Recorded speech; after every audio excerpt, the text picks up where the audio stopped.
Bonjour et bienvenue. Aujourd'hui, on va vous montrer comment installer le framework JBoss Sim, qui est un framework qui n'est pas aussi récent, mais il est très utile car il nous permet d'utiliser une application G2E en combinant entre des composants multiples comme les EGB, les GSP, les GSF et aussi d'autres composants qui sera très difficile de les combiner sans utiliser un tel framework. Donc, pour l'installer, supposons qu'on a juste un éditeur IDE, Eclipse ou n'importe quel éditeur. Bon, les étapes à suivre, on commence tout d'abord par suivre les prérequis ou bien les programmes qu'on doit avoir sur notre ordinateur afin de faire fonctionner ce framework. Bon, pour cela, on accède à ce site web là. Bon, afin que vous visualisez bien le site web, je vais le coller dans un bloc-notes et il sera attaché aux vidéos. Le voilà. Donc, quand on accède à ce site web, on trouve que c'est une page qui parle sur JBoss Sim et un quick setup, c'est-à-dire une installation rapide. Donc, la première chose à faire, c'est être sûr que vous avez installé un GDK qui est supérieur à 1.5, c'est-à-dire que vous avez téléchargé le GDK du site officiel de Java ou de Oracle et installé le GDK plus l'éditeur. Le GDK doit avoir au minimum la version 1.5 ou bien supérieure. Deuxièmement, il faut s'assurer qu'on a installé le composant Apache Ant. Apache Ant, c'est un compilateur alors de code qui va nous permettre de compiler nos programmes qui sont construits à l'aide de framework JBoss Sim. Donc, afin d'installer Apache, on cherche Apache Ant sur Google. Ça nous redirigera vers le site officiel d'Apache. On peut par la suite le télécharger d'ici, Binary Distributions. Et ici, on trouve la version binary.zip. On la télécharge, on la décompresse pour avoir un tel fichier compressé. Quand on la décompresse, on aura un fichier qui contient les sous-fichiers suivants. Alors, qu'est-ce qu'on doit faire maintenant? On part au lecteur C ou à n'importe quel lecteur. On crée par préférence un dossier qui s'appelle Java. On crée un sous-dossier qui s'appelle Ant Home, comme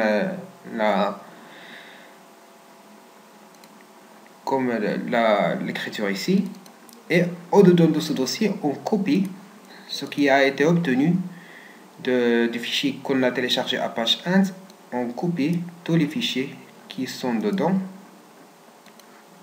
et on les fait coller dans le nouveau dossier qu'on a créé. Donc, c'est pour le programme ou le composant Apache Ant. Après, on doit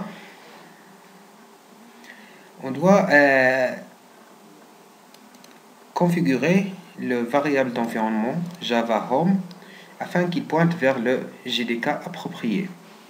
Donc, afin de le configurer, on part au système. Après, on fait le paramètre système avancé, variable d'environnement. Et ici, on ajoute, s'il n'existe pas déjà, on ajoute un Java Home, un variable d'environnement qui s'appelle Java Home, et on indique le chemin de notre JDK qui se trouve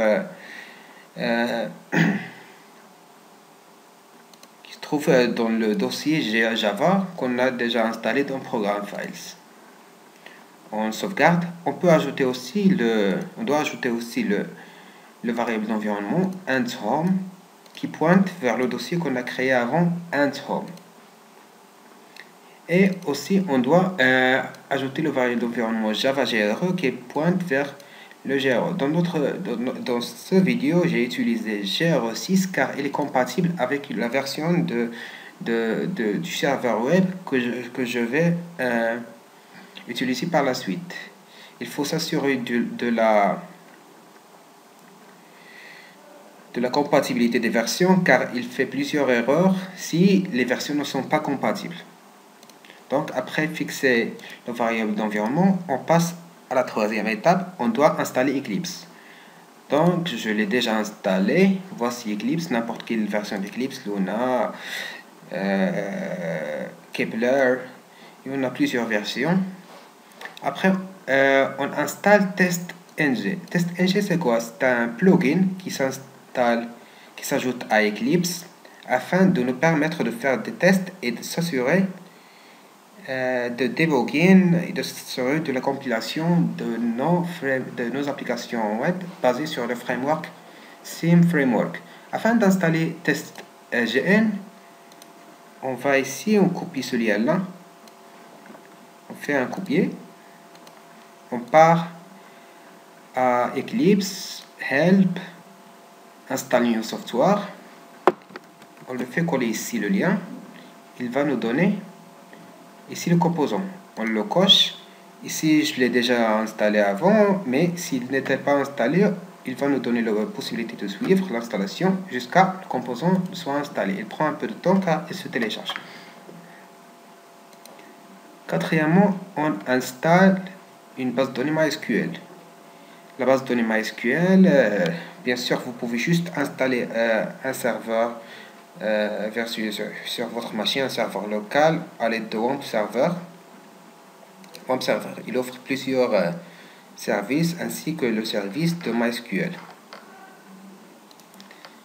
Test de la base de données s'il marche bien.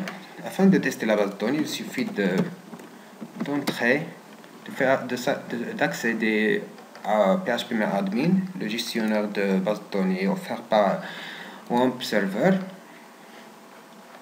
Ici, la page s'affiche bien et les tables sont présentes et tout, alors notre base de données marche bien. Il suffit juste de créer une base de données. Ici, je l'ai appelée Sim et créer quelques tables dedans avec des relations de dépendance, d'intégrité fonctionnelle.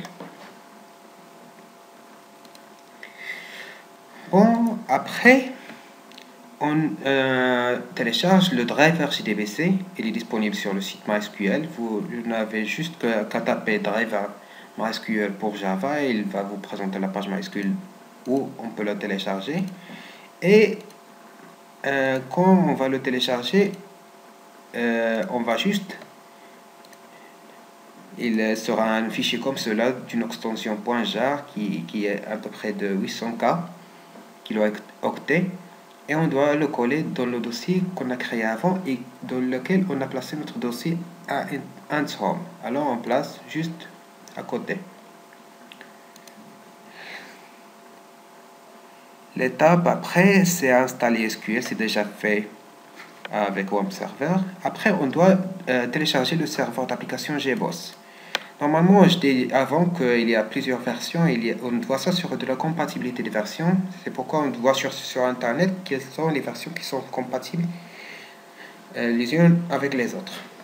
Bon, pour mon cas, j'ai téléchargé le GRE ou bien le machine virtuelle Java, l'environnement Java de version 1.6. La version compatible à cette version, c'est la version GBoss 5.1.0 pour le JDK 1.6. Il est disponible sur le site GBoss. Bon, quand on le télécharge, on le décompresse dans un dossier et on copie le dossier. Résultat de la décompression, on le copie dans le même dossier aussi, le dossier Java qui contient les autres dossiers qu'on a créés avant. Qu'est-ce qu'il reste maintenant? Il reste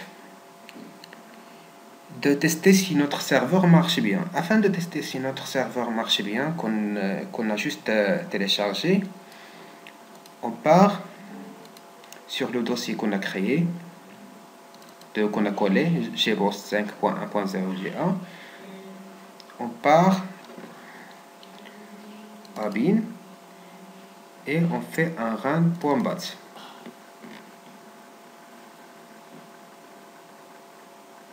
On doit attendre un peu jusqu'à le serveur se lance. Et après, on doit ouvrir notre navigateur. Après que le serveur se lance, on doit entrer au lien suivant qui est par défaut le localhost du serveur GBoss. On doit attendre jusqu'à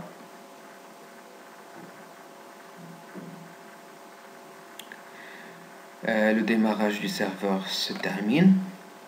Et voilà, GBoss started in 25 secondes. Maintenant, on clique, on fait, localhost, et voilà, le serveur est bien lancé.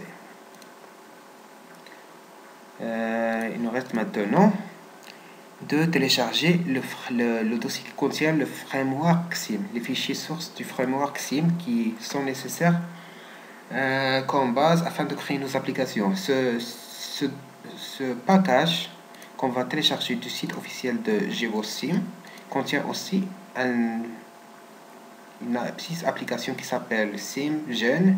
C'est un générateur qui va nous aider à créer nos classes et nos projets sur le framework SIM. Alors pour les télécharger, comme on a déjà dit avant, on passe seulement juste sur le site de GBoss SIM. On va trouver plusieurs versions.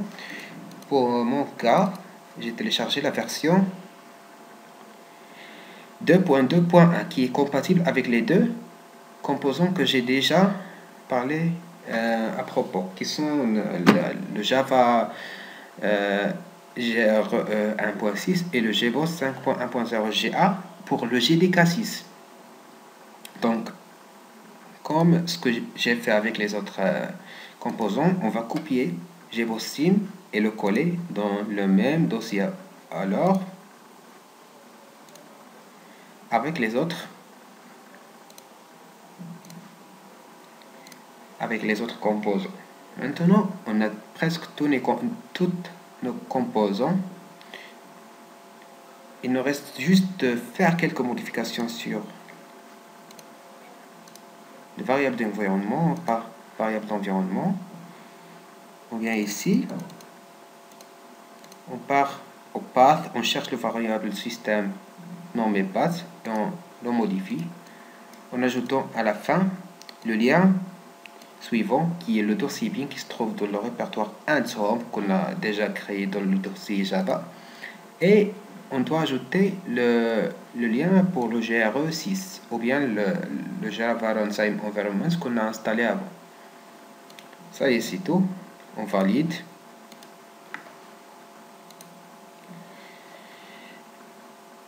Et il nous reste maintenant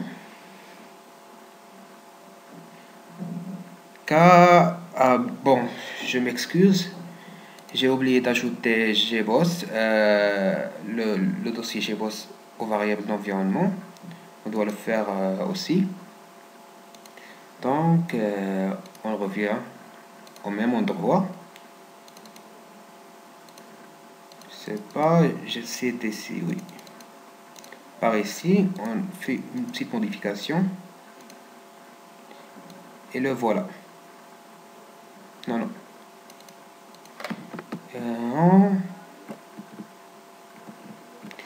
On doit l'ajouter à la fin. Comme ça. Et on copie. On copie le chemin du dossier qui contient les fichiers de GBoss SIM. On le copie à la fin de la chaîne des variables d'environnement pour le variable d'environnement nommé path. Et c'est tout. On sauvegarde. Et comme ça, on peut dire que c'est terminé l'étape de la préparation des composants et de l'environnement de travail. Merci.